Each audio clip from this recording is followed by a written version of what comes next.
A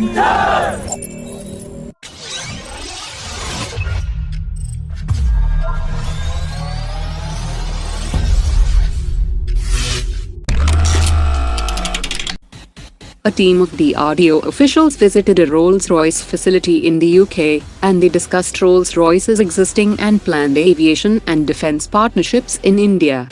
This visit is significant, as the DRDO and Rolls Royce are in talks to jointly develop a 110 kN engine for India's AMCA 5.5 generation fighter jet.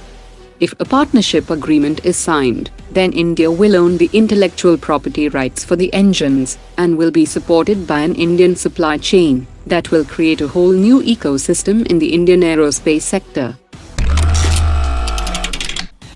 The Indian Air Force is looking for 4.5 generation or 5th generation fighter jets under the 114 MRFA tender that will be locally assembled in the country. The only 5th generation aircraft that is in production is the American F-35, but it won't be able to cut through Indian requirements due to high indigenization content requested by the Indian Air Force and transfer of technology clauses in the tender, and it will also be a huge task to incorporate Indian systems and weapons on the F-35. Another 5th generation aircraft that could mark its entry is the Russian Su-57, and the chief executive officer of Rostec Corporation had said recently that the Su-57 fighter jets are in a high degree of readiness, and the rate of manufacturing would be boosted. While India had pulled out of the FGFA agreement, although India is still considered a leading potential client for license production.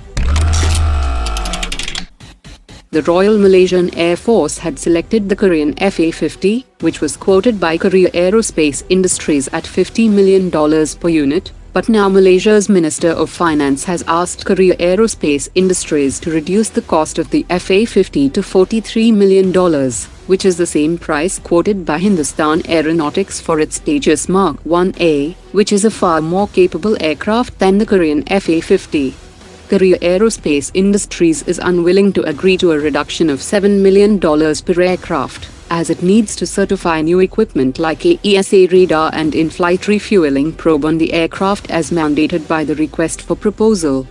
The Royal Malaysian Air Force is now facing difficulties in clearing the deal from its finance ministry, as the deal for 18 FA-50 is over budget. A HAL official has said that the Astra MK1 missile is undergoing carriage trials on board the Tejas light combat aircraft, and the trials is progressing well with satisfactory results, and the indigenous 110 km range missile will definitely be fired from the Tejas aircraft in 2022. The advantage of an indigenous air-to-air missile is that none of the adversaries will be aware of its characteristics, capabilities and limitations, and when needed, it can also be improved or upgraded in-house. India has already briefed friendly countries on the Astra MK1, as India aims to capture a niche market for alternative suppliers of Russian air-to-air missiles. A foreign analyst has claimed that Russia is now deploying T-90S tanks to Ukraine that were intended for India, but Russia chose to send them to the Russian military.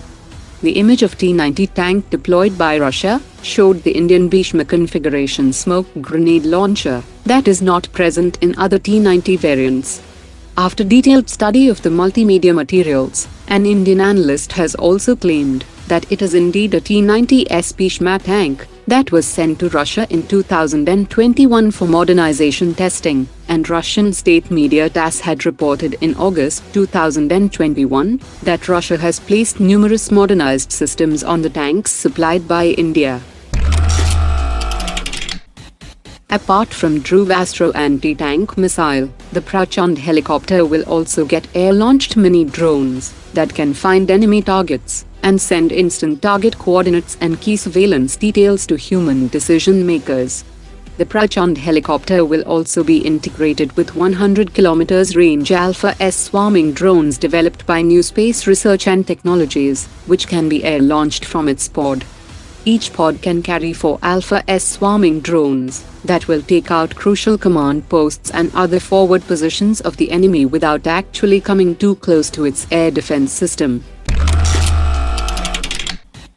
Bharat Forge Limited had recently dispatched the first lot of Kalyani M4 mine-protected high-mobility armored personnel carrier from their armored vehicles manufacturing facility. Northern Command of the Indian Army had announced yesterday that it has inducted the Kalyani M4, which is an all-terrain high-mobility combat troop carrier with armor and mine protection. The Army placed orders for 27 Kalyani M4 under an emergency procurement, after it cleared extensive trials in Ladakh, and large follow-on orders are also expected.